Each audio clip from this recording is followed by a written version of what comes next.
Pour ce qui est de l'avenir, il ne s'agit pas de le prévoir, mais de le rendre possible, disait Saint-Exupéry. Avec Connecting Leaders, je pars à la rencontre de personnalités inspirantes et je mets en lumière leur business, leur audace, leur succès. Bonjour, je suis Simonie Devec.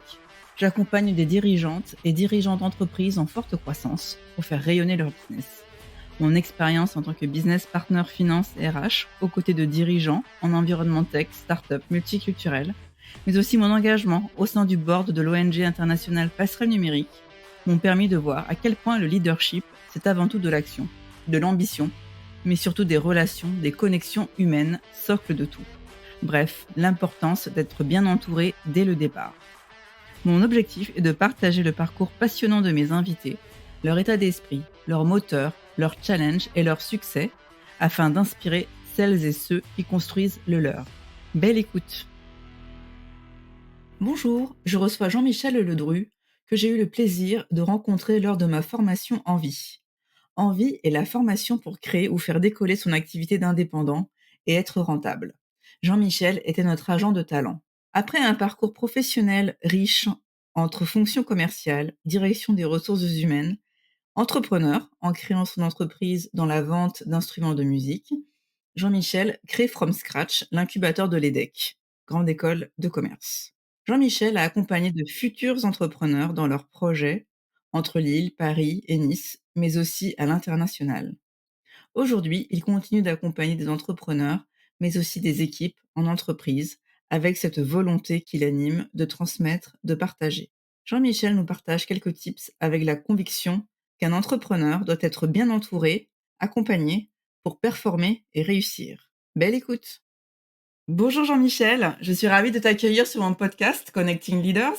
Donc, nous sommes rencontrés dans le cadre de la formation Envie, que je suis, enfin, c'est bientôt fini malheureusement. Donc j'ai suivi pour, lancer mon activité d'indépendante et donc toi tu étais, mon agent de talent. Donc il nous accompagnait donc avec, mon trinôme, Cédric et Albin sur, voilà tous ces sujets de lancement d'entreprise. Tu nous challengeais également sans filtre afin qu'on puisse atteindre nos objectifs. Donc je tiens à te remercier car c'était une super expérience. Donc tout d'abord, je vais te demander de te présenter Jean-Michel, sous l'angle que tu préfères parce que je sais que tu as plein de casquettes.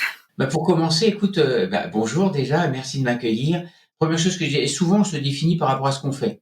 Je vais dire, je suis entrepreneur ou je suis chef d'entreprise, etc. Et plus que par rapport à ce qu'on est. Donc, je vais commencer par essayer de me présenter par rapport à ce que je suis, plus que par rapport à ce que je fais.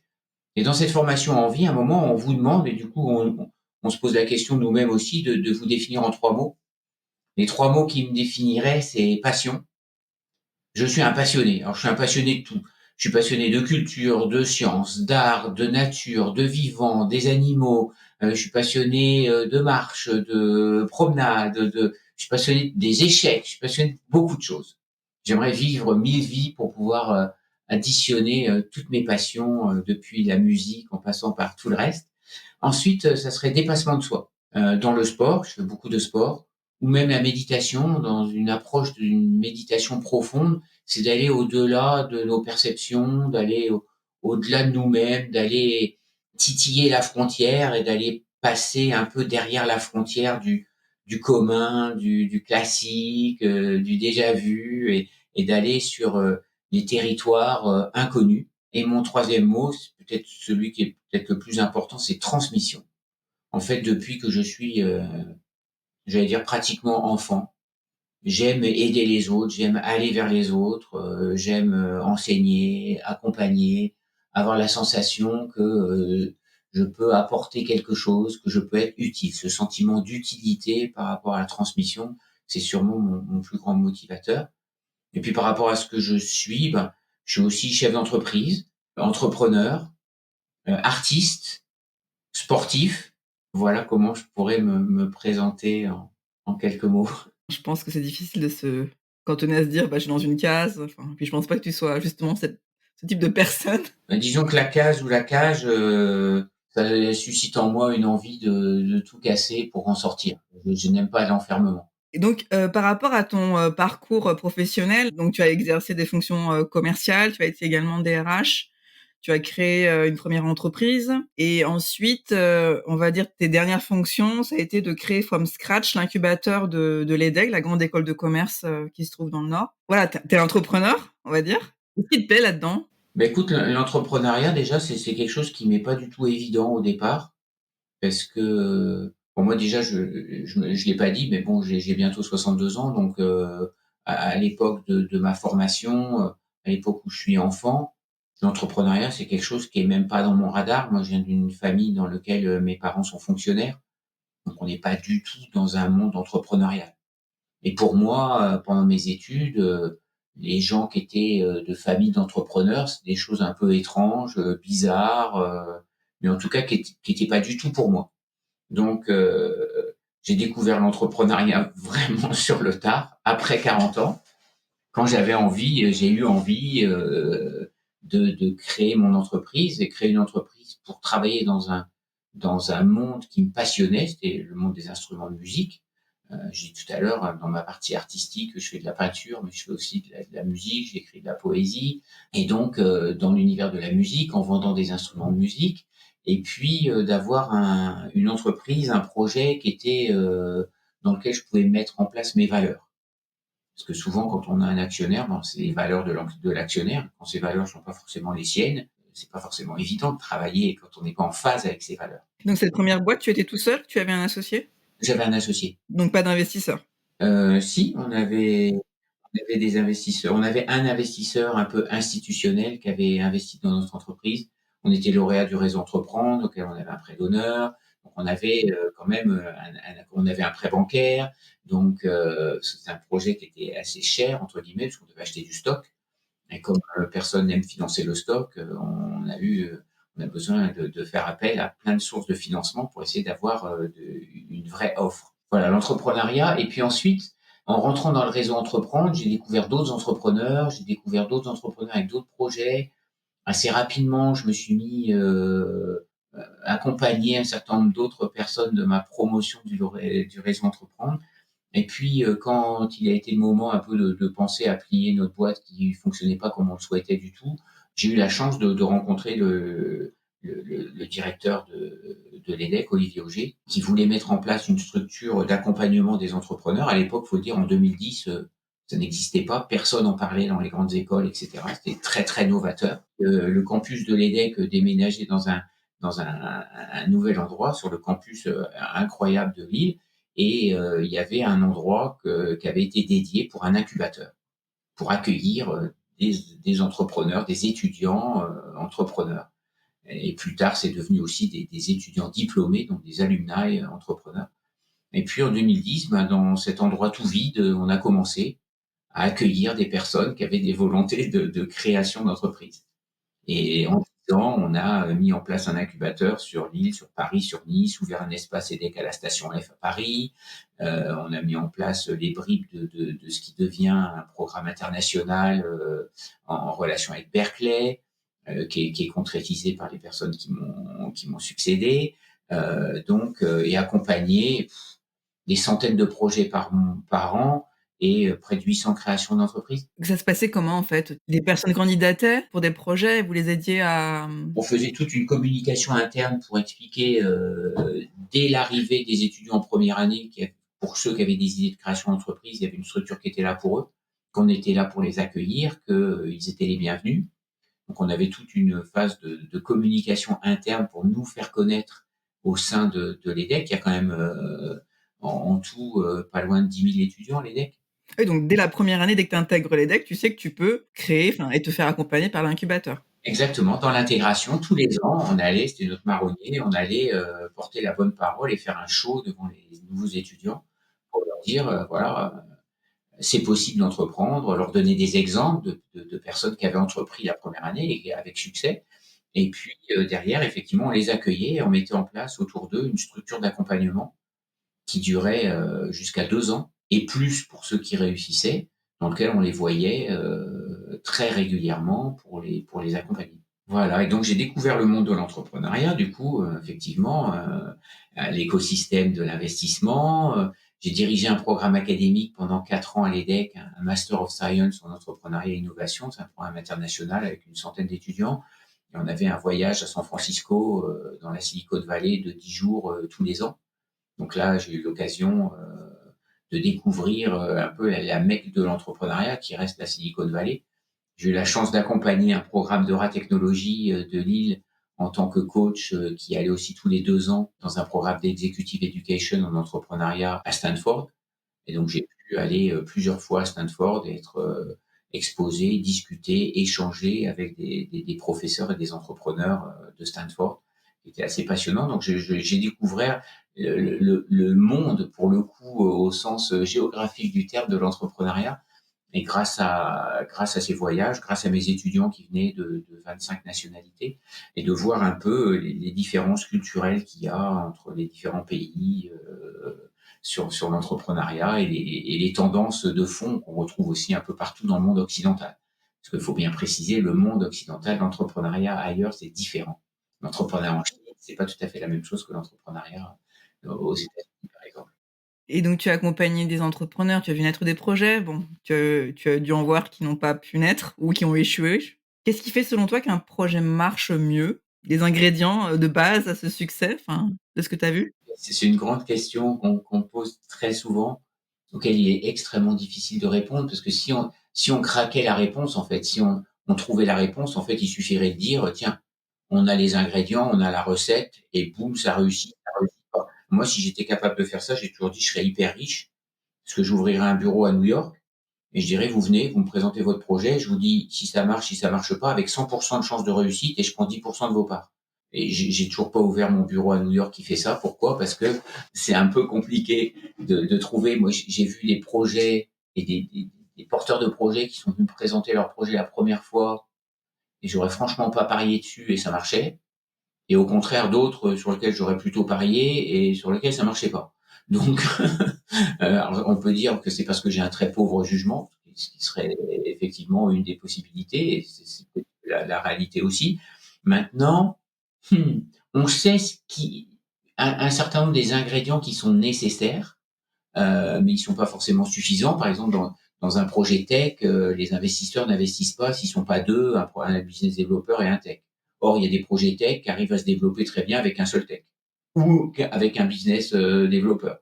Mais ils trouvent pas d'argent, mais ils trouvent des moyens de réussir autrement. Donc, moi, ce que j'aime à penser, c'est que tout le monde peut entreprendre déjà, ce qui est pas tout à la fois intuitif, parce qu'on pense que l'entrepreneur il doit être beau ou belle, qu'il doit avoir fait des grandes écoles, qu'il doit être intelligent, qu'il doit avoir plein de bon sens, qu'il doit avoir plein de bonnes choses. Bah non, des gens qui n'ont pas tout ça, qui entreprennent et qui entreprennent parfois avec succès. Pour reprendre ta question, comment est-ce qu'on décrypte un projet pour voir s'il a la possibilité de marcher? Il y a plein d'ingrédients, mais la première chose, c'est effectivement, est-ce qu'on répond à un vrai besoin? Ou est-ce que on crée un projet parce que ça nous plaît? Et encore une fois, c'est pas parce que on répond pas forcément immédiatement à un besoin, mais qu'on fait un projet qui nous plaît, qui marche pas. Mais un vrai besoin connecté à une réalité du besoin du client. Ça, je pense que c'est important. Après, c'est plus, je pense que le projet, on dit souvent, ce qui est important, c'est pas l'idée, c'est l'exécution. Donc décrypter une idée, ok, mais c'est surtout si l'idée elle est très bien exécutée, il y a quand même de grandes chances que ça marche, plus que l'idée en elle-même. Donc on dit souvent ne te focus pas trop sur ton idée, mais plus sur la façon qu'on a de l'exécuter. Et là, du coup, l'exécution dépend vraiment de la capacité de l'entrepreneur ou de l'équipe autour de lui ou des fondateurs à être capable de parfaitement exécuter très bien, très vite leur projet. Quand je dis très bien, très vite, la notion de temps est importante. Tu le sais, tu l'as entendu, moi, il y a deux énergies en création, il y a le temps et l'argent. Et le plus important est souvent le temps plus que l'argent. Parce qu'effectivement, on se focus beaucoup sur l'argent à tort, alors que souvent le temps est plus important. Pourquoi? Parce que le time to market est important. Si on arrive à lancer un projet en 3 mois et que dès 3 mois, on commence à voir comment ça fonctionne, bah, c'est bien mieux que d'attendre 18 mois à développer un outil pour le créer. Donc, allez vite. Allez vite, allez bien, très bien exécuté, et pour ce faire, être très bien accompagné. Pourquoi? Parce qu'il n'y a pas de performance sans accompagnement. Et je dis pas ça pour vendre ma tambouille parce que je fais de l'accompagnement. C'est parce que bah, je suis aussi sportif et il n'y a aucun sportif. J'en cherche, j'en trouve pas. Il n'y a aucun sportif de haut niveau qui est tout seul. tous les sportifs de haut niveau ont un coach et souvent plus qu'un coach, ils ont une structure autour d'eux. Ils ont une structure de préparation physique, parfois ils ont un préparateur mental, ils ont ensuite, effectivement un coach technique, parfois 2 coachs techniques. Ensuite, ils ont effectivement un manager qui s'occupe de leur business, parce que s'occuper de leur business, c'est des distractions et du temps qu'ils peuvent pas consacrer, parce que leur temps est consacré à la performance.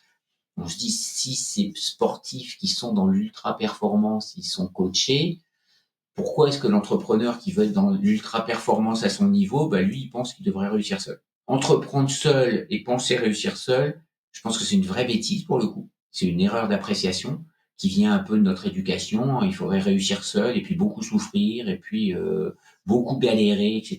pour que le succès soit encore plus prestigieux, retentissant et magnifique. Moi, je pense que la personne qui a réussi et qui a beaucoup souffert parce qu'il était tout seul et qui a beaucoup galéré, moi, c'est un peu une bêtise, quoi. Il aurait mieux fait de s'entourer, d'aller plus vite et d'être plus heureux dans son projet plutôt que de souffrir. Le sang, la sueur et les larmes, c'est bien, mais bon, Après parfois quand on commence, qu'on n'a pas forcément les fonds, enfin, peut-être parfois aussi on se dit que ça peut ouais, c'est un coût, mais voilà, sans voir vraiment le réel bénéfice, tu vois ce que je veux dire? tu vois, ça a pas forcément un coût. Tu es lauréat du réseau entreprendre, tu as un accompagnateur, ça te coûte 0, quoi. Le gars, c'est un chef d'entreprise qui va t'accompagner pendant une période d'1 an gratuitement. Il y a des tas d'entrepreneurs qui sont prêts à apporter du soutien. C'est pas forcément avoir un coach au sens où coach payant qu'on a, c'est avoir un faisceau de personnes autour de soi qu'on peut consulter, qu'on va consulter, sur lesquels on a des processus de consultation pour Oui, ça peut valider. être un mentor, enfin, il y a différents types de voilà, être bien entouré, en f Ça peut être un mentor, c'est une question d'être entouré, mais entouré avec un but, entouré avec un objectif. Tiens, j'ai un mentor, j'ai quelqu'un qui m'aide, que je peux appeler si j'ai un coup de mou. Et puis j'ai quelqu'un d'autre que je peux appeler plus pour valider des options de business. Et puis, alors ça peut être la même personne, mais ça peut être 2 personnes différentes. Donc je pense que s'entourer, être accompagné, c'est vraiment pour moi, un des vrais facteurs clés de succès.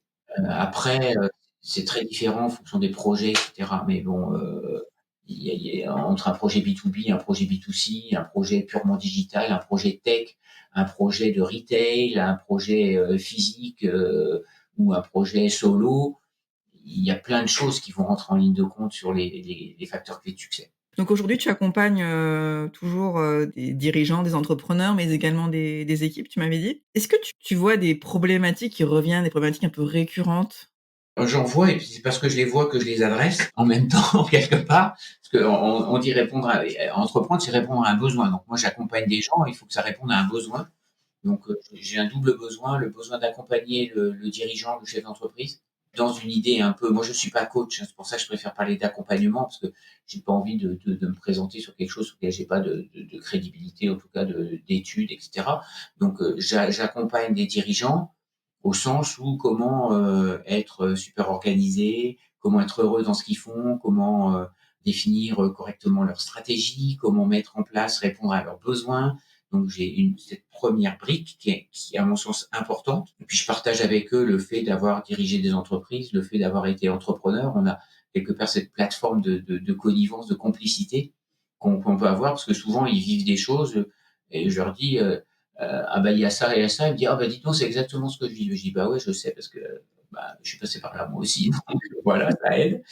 Et puis la 2e thématique qui est pour moi la plus intéressante dans des entreprises déjà constituées, c'est le management. J'ai lu récemment, dans des articles de presse qu'il y a 8 personnes sur 10 en France qui pensent qu'ils sont peu, pas ou mal managés. Et le facteur principal de départ des entreprises sont des personnes qui partent parce qu'ils sont mal managés ou ils sont pas managés. Une des choses que je propose aux entreprises que j'accompagne, c'est depuis le dirigeant, parce que si le dirigeant ne le fait pas, ça sert à rien de mettre en place des choses dans les strates organisationnelles du dessous.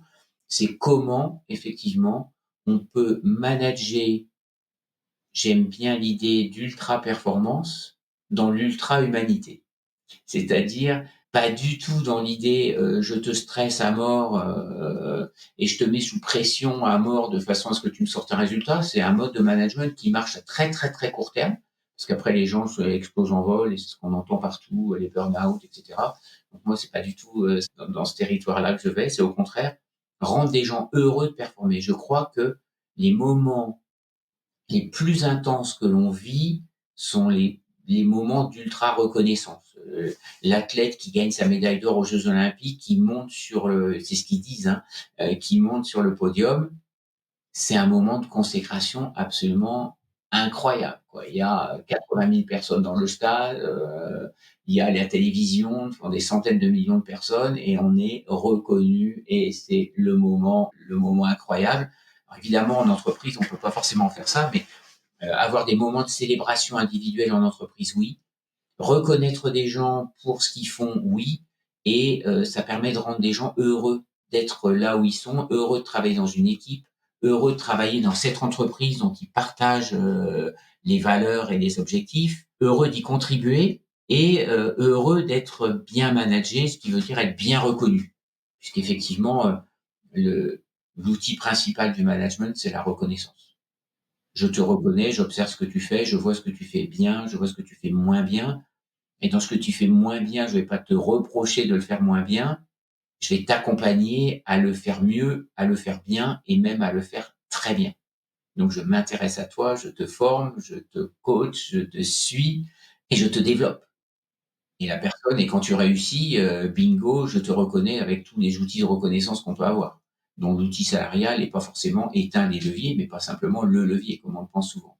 Donc, je suis en train d'accompagner 2 entreprises dans ces dimensions en ce moment et j'attends effectivement, avant de me lancer, qu'il y ait une vraie volonté du dirigeant de le faire. Parce que si le dirigeant ne montre pas l'exemple, c'est même pas la peine de passer du temps à essayer de faire des choses parce qu'on fait des choses, qui auront peu ou pas de résultats, avec beaucoup de frustration, en disant: «Bah oui, il faut qu'on fasse ça et ça, mais au-dessus de nous, on le fait pas». Ça, c'est même pas la peine d'intervenir quand ça se passe.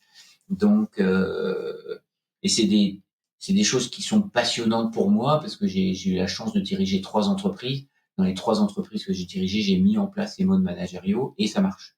Puisque j'ai dans 2 des entreprises que j'ai accompagnées, c'était des entreprises que j'ai dirigées, elles étaient en quasi faillite. Dans les 18 mois qui suivaient, le début du travail, on avait fait un changement, radical dans les performances et dans les ressentis des personnes et dans la motivation des personnes et dans l'engagement des personnes du staff, grâce à ces méthodes.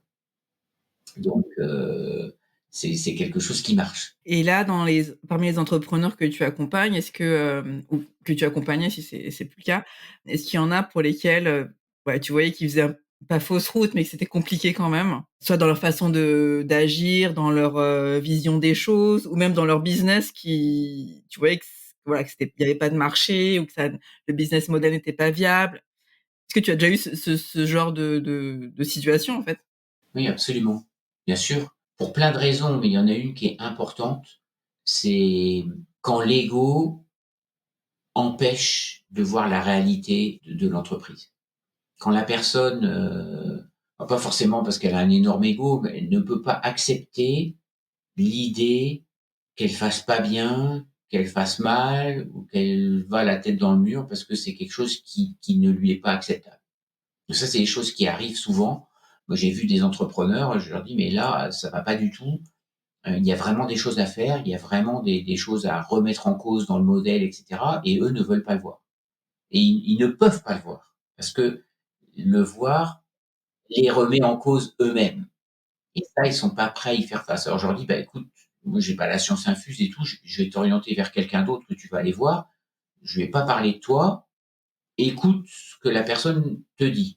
Je sais d'avance que la personne veut dire la même chose que moi. La personne lui dit aussi et malgré tout, la personne n'est pas prête à il y a une espèce de déni.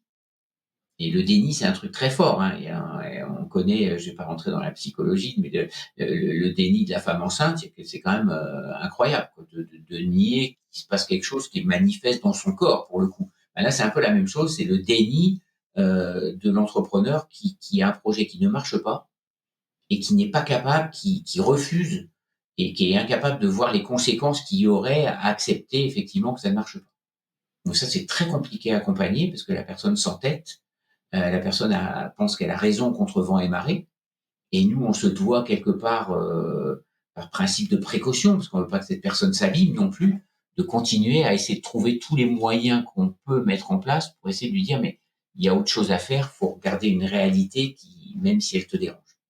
Donc ça, les gens qui sont attachés à leur projet, ils n'arrivent pas à s'en détacher, ils n'arrivent pas à prendre du recul, et même s'ils sont accompagnés pour essayer d'en prendre, refusent de le voir. Ça, je pense que c'est quelque chose qu'on retrouve souvent.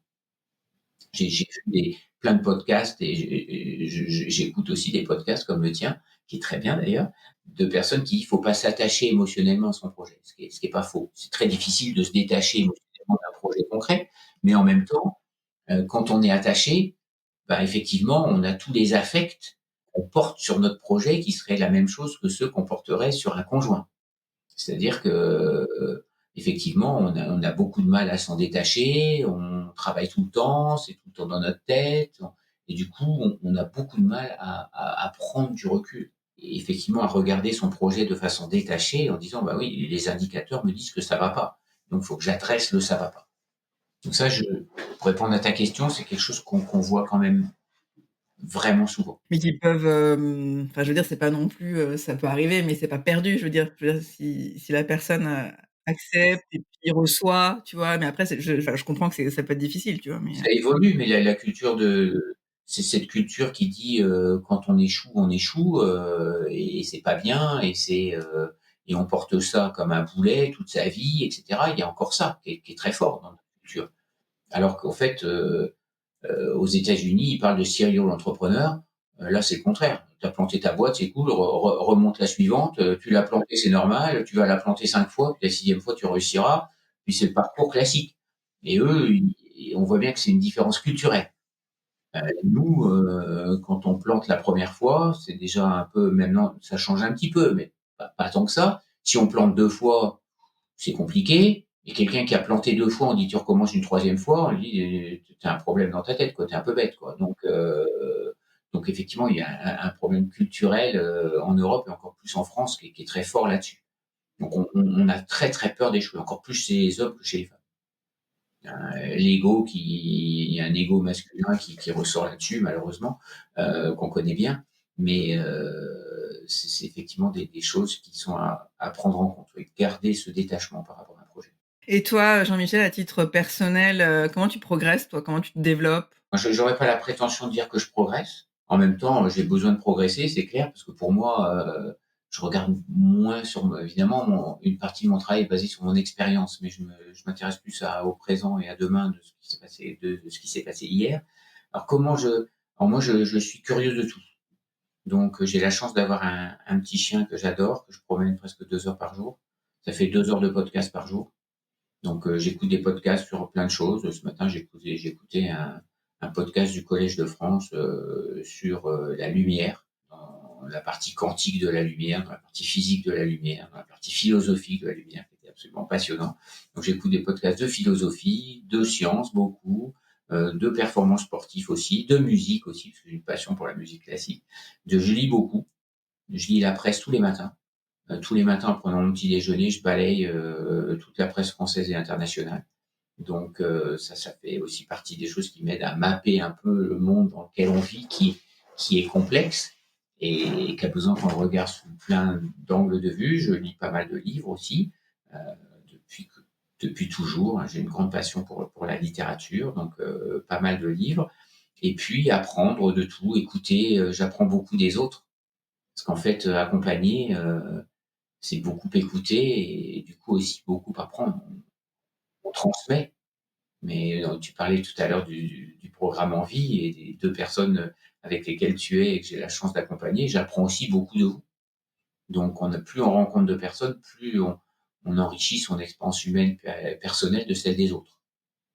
Donc voilà un peu comment en tout cas, je suis sur mon chemin d'essayer de mieux comprendre, de mieux appréhender, de regarder la réalité sous le plus grand nombre de points de vue possible pour regarder où est-ce que moi je me positionne, tu vois, dans des sujets d'actualité comme le grand sujet du moment sur les retraites en France. Je pense que c'est important de regarder l'opinion du chef d'entreprise, l'opinion du député, l'opinion de la personne qui manifeste, l'opinion de la personne qui est en colère, d'essayer de comprendre tout D'un ça. entrepreneur, indépendant, qui se lance, qui Exactement, pour se faire une idée l'idée de la question et de dire finalement, bah, moi, qu'est-ce que je pense de cette question et où est-ce que je me situe par rapport à ces débats? Moi, c'est quelque chose qui me paraît important. Donc, il faut être curieux des choses, pas s'arrêter, à ce qu'on entend ou à ce que moi j'ai la chance d'avoir un ado à la maison et je lui dis toujours: «Il regarde des trucs sur les réseaux sociaux et tout». Je dis: «Mais tu me dis un truc là, est-ce que tu l'as vérifié? Est-ce que c'est parce que tu l'as entendu et que tu l'as lu que c'est vrai? Et comment tu fais pour vérifier? Et comment tu vérifies tes sources? Et comment?» Et je me dis: «Bah, en fait, c'est la même chose pour nous, quoi, d'apprendre, de regarder les points de vue différents. Qu'est-ce qu'ils disent les médias en Russie?» Il y en a encore qui sont en anglais qu'on peut voir. Qu'est-ce qu'ils disent? Et pourquoi ils le disent? Et comment ça se passe? Je peux dire que je soutiens l'action, russe en Ukraine, évidemment, mais c'est intéressant de voir, ce qui se passe de l'autre côté de chacun des miroirs des autres. Alors j'aime bien, demander à mes invités, quels sont leurs drivers? Qu'est-ce qui te fait lever le matin, toi, Jean-Michel? Bah, on vient de moi, ce qui me drive, c'est d'apprendre déjà, d'être curieux, d'apprendre, de faire en sorte que chaque jour, j'ai vu des choses différentes. Chaque journée a été, passionnante, intéressante, faire des rencontres avec de nouvelles personnes qui sont riches aussi. C'est vrai que mon driver, je l'ai dit tout à l'heure, c'est l'idée aussi du dépassement de soi, d'aller au-delà de la limite. Moi, je fais du vélo en compétition. Hier, j'ai fait une compétition j'étais sur mon vélo pendant 4h15 pour 120 kilomètres avec pas mal d'élévation et être en permanence au bord de ce qu'on doit faire, de regarder la frontière.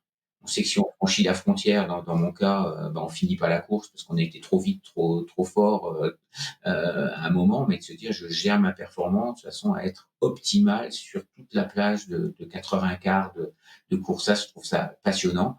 Je fais de la méditation aussi, même chose, au sens de dépassement de soi, alors que la méditation n'a pas vocation à aller dans le dépassement de soi, et de descendre dans les couches profondes de soi aussi. Comme, dans l'image de la mer, tu vois? De plonger profondément en soi pour aller trouver, quelque chose qui nous est pas accessible quand on reste à la surface et découvrir nos drivers profonds, ce qui nous anime. Ce qui m'anime, c'est la nature aussi. Je suis passionné tu vois, le matin, en ce moment, j'ouvre ma fenêtre et il y a un merle qui chante, qui est posé sur une antenne télé et il chante le matin et c'est un enchantement de le voir, s'enchanter de la nature. En faisant beaucoup de vélo, j'ai l'occasion d'être beaucoup dans la nature, dans l'arrière-pays niçois, je vis à côté de Nice, d'être au contact de la nature, et encore une fois, le driver de dire, s'il y a quelqu'un qui me dit, «Grâce à toi, ça va mieux» ou «Grâce à toi, j'ai compris» ou «Grâce à toi, mon projet va mieux» et cetera. Le sentiment d'utilité, c'est peut-être mon driver, ultime.